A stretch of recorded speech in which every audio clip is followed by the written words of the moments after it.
Lucky Boys podcast. Homosexuals, or would he be able to say that against blacks? I don't think would he so. be able to say that against Jews? You could definitely say it against Jews. People do it all the time. Do? Okay. Yeah, of course. Jews so you're saying they could say it against Jews, but for some reason they can't say it against homosexuals, Again, and they can't say it against blacks? It all depends on the community. What he said, you filthy... Filthy little fucking chink. Okay, would he be able to say you filthy N-word? Would he be able to say you filthy K-word? Would he be able to say you filthy F-word? It all depends on the room. It depends on the connection between the comedians. It depends on the vibe.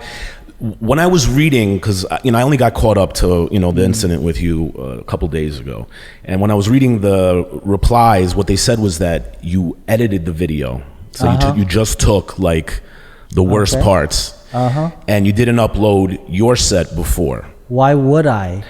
Because what they're saying is everything is contextual. So they're saying if you watch it in its entirety, then it fits and it's less racist. So wow. So what is it in my set that justify what he said? I'm not saying that I believe that. I'm saying what the people think. Well, so what was said, I think what Josh is saying is what's going around on the other side, right? You have one side that's saying Tony's a dick, he's a racist, cancel him, right? And then you have the other side say Peng is a clout chaser, he edited the video to make it seem, so he's playing the victim here. First of all, the person who recorded the video he was recording my set, and he forgot to turn it off, and it caught the beginning of his stuff.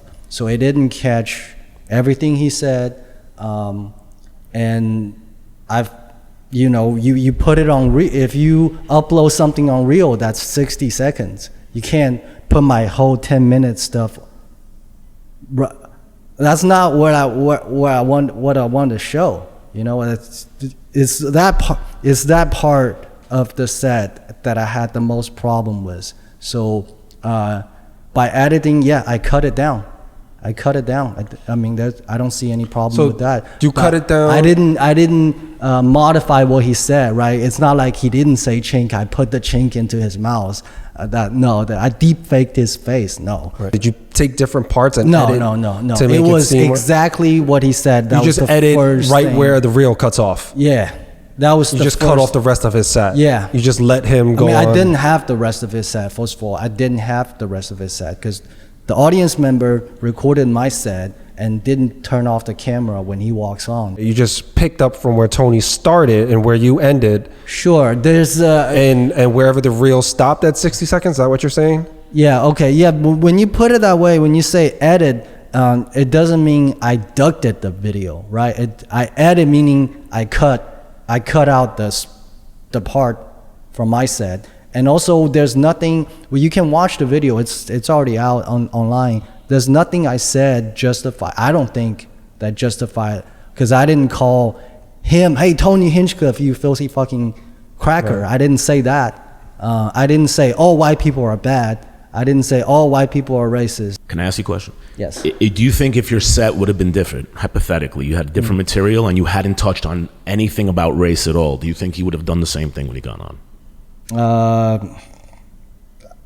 That you have to ask that question to him. Well, what do you think? Do you think he would have done the same thing? Well, he was still gonna do Asian people eat bad stuff. He was still gonna do. Is that like in his repertoire? Or is that his normal? That was okay, his. So then that you've was heard the him say set that. he's been working on. That's the set he's been working on. So that itself also is very upsetting to you. That joke. I didn't like that he's bragging about kicking out a Chinese person from the audience, but it doesn't, like I said, it doesn't affect me professionally. I can still, because let's say I was mad, but I still gave him a warm intro, right? The one and only, right. Blah blah blah, super hilarious, blah blah blah, right? It doesn't affect what I do on stage. I'm a professional. I gotta. Do my job. Right. It wouldn't affect me. Right. Yeah. His regular routine wouldn't have affected me. Did you want from this video to people to be like outraged and like to cut him off? I think I'm defending myself because nobody was defending me, and I wanted to, you know, if I guess I think people won't, at least when they try to do it, comedians try to do it, they'll think twice before they use the Asian racial slur, right? Did you think about maybe reaching out to him directly, sending him the video and being like, hey, you want to talk about this? It was a little offensive to me. I didn't think it would matter. I didn't think it would change his mind. And now you feel like afterwards Tony's doing damage control? Where he said like, hey, I gave you a lot of opportunities. You were ungrateful, and then you turned it and flipped it on me. Yeah. And hey, look at my friends Hans Kim. And that's what you're saying, right? Look at my friends Hans Kim, I'm not. And that's the damage control that, in your point of view, is occurring. Yeah. Did he really give you all those opportunities? I mean, because like there should be like a ledger once. of it, right? We worked with each other once before that, and it was one show at the Hyenas Comedy Club. You can ask around. The club booker put me on the show, and he already booked me months ahead of time. I already knew I was gonna host a New Year's Eve show, but I didn't know they didn't have a confirmed headliner yet. I didn't know. So Tony's never done anything for you. He had no for your career. And you're saying that now he's saying that he did.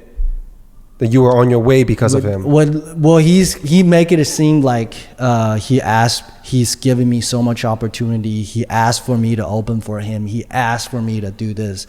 He never did. You're saying he just happened upon it.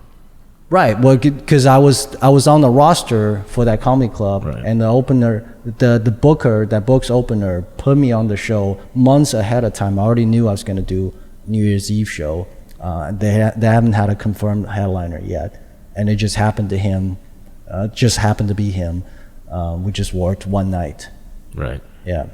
And I was previously on, he has a Kill Tony show. He did a Texas version of that. He did it in Texas, and they draw a name out of the, hat. Yeah. And they call a comedian on.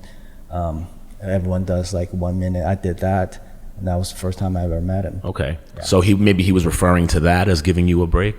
Well, he's definitely, if he was, he's definitely exaggerating that. But yeah. Why do you think he's exaggerating that? To make it seem like he's giving you opportunities. How does that, so it makes him look like the good guy and you ungrateful? Yeah. Lucky Boys Podcast.